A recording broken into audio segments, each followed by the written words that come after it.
بسم الله الرحمن الرحيم والحمد لله رب العالمين والصلاة والسلام على النبي الكريم. السلام عليكم ورحمة الله وبركاته. Avec vous, Dr Mouna Bouloudenine, maître de conférence de physique à l'université d'Annaba. Bienvenue dans une série d'exercices de physique destinés aux étudiants de première année, sciences de la nature et de la vie. Première série, partie B, calcul des incertitudes. Énoncé, soit la fonction f qui est égale à x carré cosinus y, calculer l'incertitude relative et l'incertitude absolue sur f en utilisant la méthode de la différentielle totale et la méthode de la différentielle logarithmique. Premièrement, méthode de la différentielle totale. Nous commençons d'abord par la différentielle. Ensuite, déterminons nos variables. Nos variables sont x et y. La deuxième question qui se pose, est-ce que ces variables sont indépendantes ou non? Bien sûr, elles sont indépendantes. Donc, nous allons avoir deux termes uniquement qui sont la dérivée de f par rapport à x, dx, plus la dérivée partielle de f par rapport à y. Je rappelle que le mot dérivée partielle signifie qu'on dérive par rapport à la variable, par exemple ici, dérivée partielle de f par rapport à x, signifie qu'on dérive par rapport à x uniquement en considérant que y est une constante. Commençons, mettons ici un repère qui est 1. Commençons par la différentielle partielle de f par rapport à x. Voici notre fonction x carré cos y. Nous dérivons par rapport à x, donc le cos y, c'est une constante. D'accord? Dérivée x carré. Bien sûr, nous l'avons écrit ici parce que c'est un facteur, c'est considéré comme un facteur commun de x carré. Nous pouvons l'écrire. Donc cos y, c'est une constante. X carré, sa dérivée par rapport à x, c'est 2x. Maintenant, la dérivée partielle de f par rapport à y, vous avez deux facteurs, x carré et cos y. X carré est constante par rapport à cos y, c'est un facteur constant. Il nous reste cos y. Sa dérivée par rapport à y, c'est la dérivée du cos, c'est moins sinus y. Donc 2 et 3, nous allons les remplacer dans l'expression 1. Remplaçons.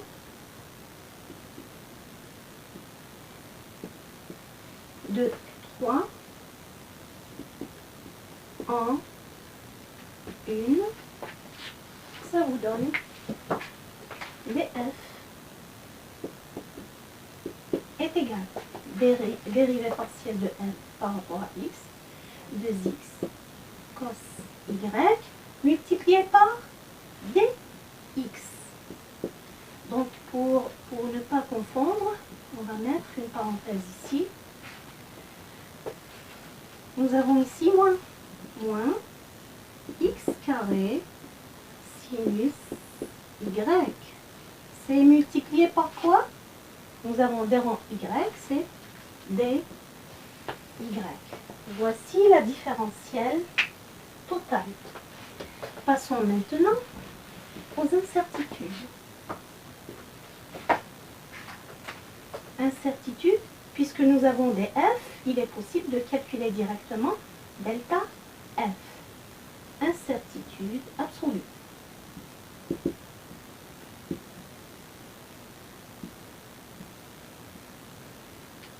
qui est delta F.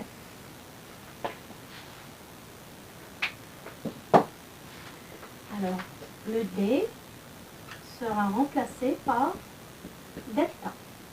Et nous allons prendre les termes en valeur, chaque terme en valeur absolue. Donc 2, nous ne connaissons pas la signification de cette variable x, donc nous la prenons en valeur absolue x cos y delta x. Et le moins sera la même chose, nous allons prendre la valeur absolue, x carré c'est positif, valeur absolue de sinus y delta y. Ça c'est l'expression 4. Nous allons utiliser cette expression pour calculer l'incertitude relative.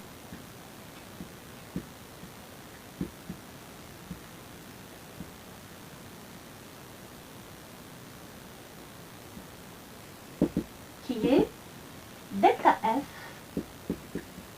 sur F. Donc, nous utilisons l'expression 4 et nous la divisons sur F. Divisons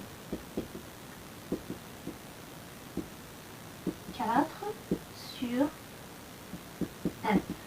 Ça vous donne delta F sur F est égal à 2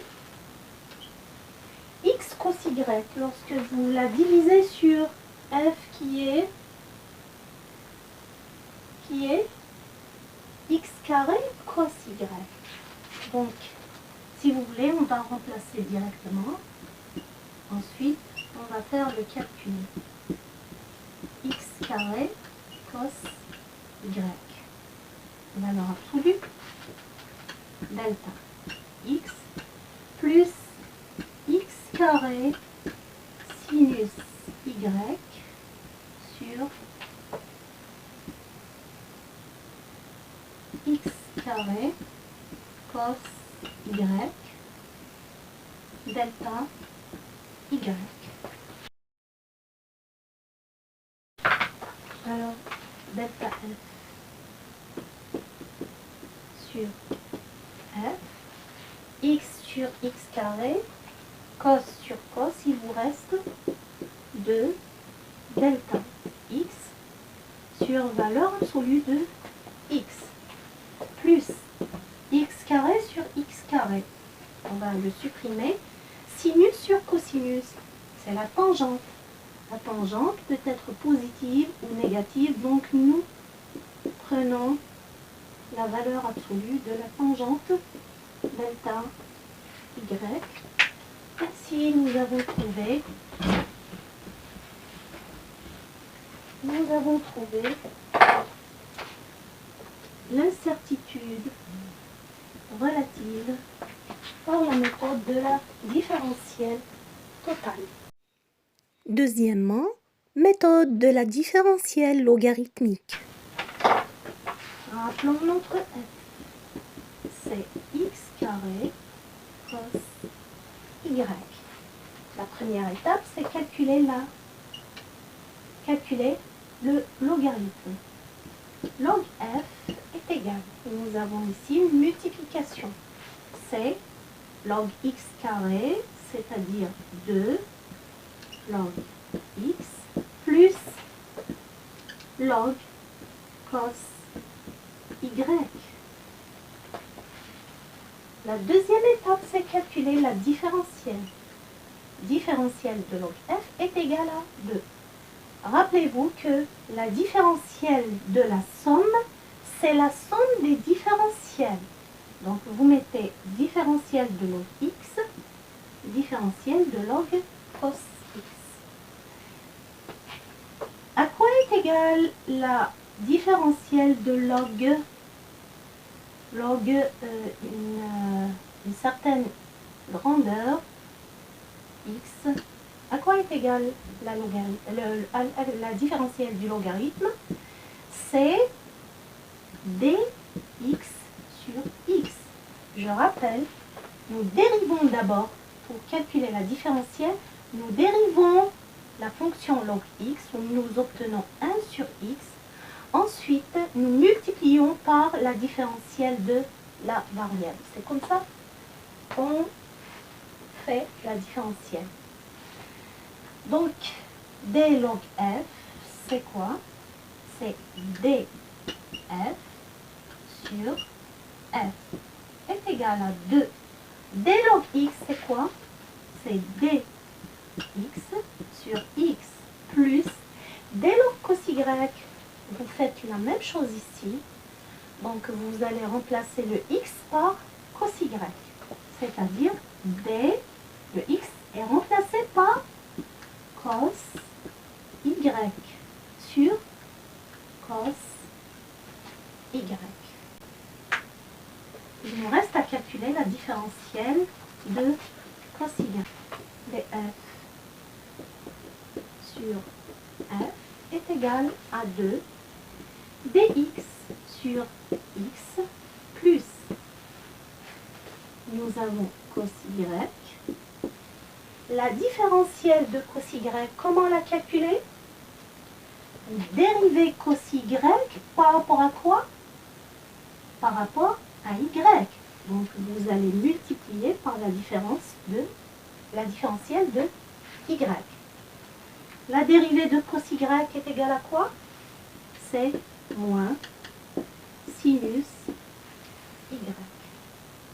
Je répète, pour calculer la différentielle du cos y, vous allez d'abord dériver par rapport à y. C'est la même chose que nous avons fait avant, pour calculer la différentielle totale. Donc vous dérivez par rapport à y, vous trouvez moins sinus y. Ensuite, vous multipliez par la différentielle de la variable par rapport à laquelle vous avez dérivé. Ça vous donne la tangente. Donc df sur f, c'est 2 dx sur x moins tangente y dy. Qu'est-ce que ça peut nous donner? Donc, nous avons terminé la différentielle logarithmique, nous l'avons calculée. Il nous reste à passer au calcul d'incertitude. Bien sûr, df sur f, ça nous donne directement l'incertitude relative.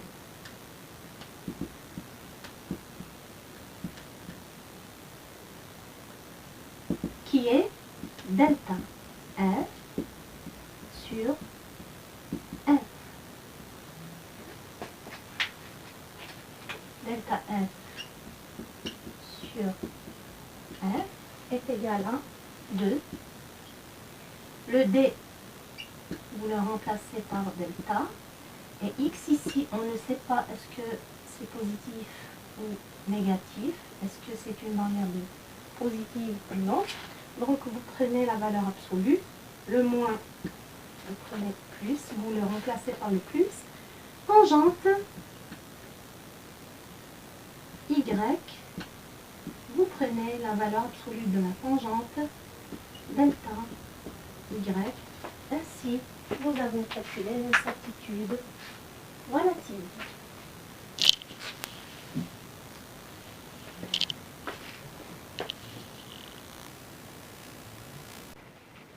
Nous calculons maintenant l'incertitude absolue.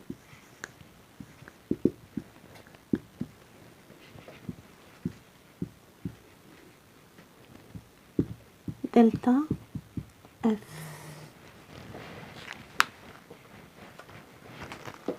Mettons ici 5. Vous avez ici delta F sur F. Il suffit de multiplier par f pour obtenir le delta f. multiplions 5 par f. Donc, delta f, c'est 2 delta x sur la valeur absolue de x multiplié par x carré, valeur absolue de cos y. Ça, c'est le f. Et tangente y multiplié par x carré cos y delta y. Qu'est-ce qu'il nous reste? Il nous reste delta f égale à 2 x cos y delta x plus, dans la tangente vous avez sinus y sur cosinus y, cosinus y sur cosinus y, il nous reste ici sinus multiplié par le x carré sinus y delta y. Ainsi, nous avons obtenu l'incertitude absolue. Alors, vous avez vu deux méthodes, vous avez le choix. Bien sûr, lorsque vous avez une multiplication, il est préférable d'utiliser la différentielle logarithmique. Mais si vous avez une somme de plusieurs termes, il est préférable d'utiliser la différentielle totale. سبحانك اللهم وبحمدك نشهد أن لا إله إلا أنت نستغفرك ونتوب إليك. السلام عليكم ورحمة الله وبركاته.